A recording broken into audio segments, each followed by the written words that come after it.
Hello नमस्कार, आप सबको नया साल का हार्दिक शुभकामनाएं। देखिए हम लोग बच्चों के साथ देखिए हम लोग पिकनिक मना रहे हैं छत के ऊपर।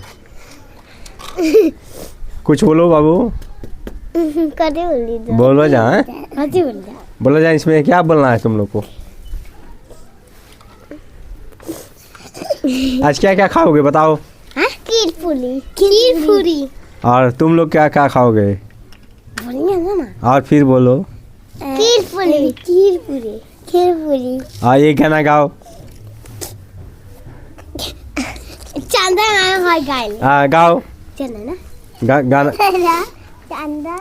हाँ, इसमें देख के गाओ। मामा दूध के पोए पकाए, दूध के आप खाए थाली में, मुन्ने दे प्याली में, मुन्ना गया रूस, तालियां बजा बजा के ताली हो गया। और किसी को याद है? नहीं एक और याद है।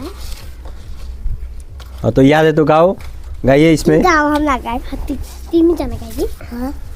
सूरज का मीठा रेरा देखो हुआ आया मीठी आवाज बेरा छोरा बसेरा जागो बच्चों अमना सोना कितना सुंदर। और तो आप सबको वीडियो कैसा लगा? और हम लोग को नया साल, हम लोग ठंड का मौसम है तो छत पे ही बैठे हैं। अच्छा गए। और आप लोग ठंड में बच्चों को कहीं ना ले जाए। देखिए हम लोग छत के ऊपर हैं, तो जहाँ रहे मस्त रहें, स्वस्थ रहे। वीडियो समाप्त करते हैं। जय हिंद, जय भारत।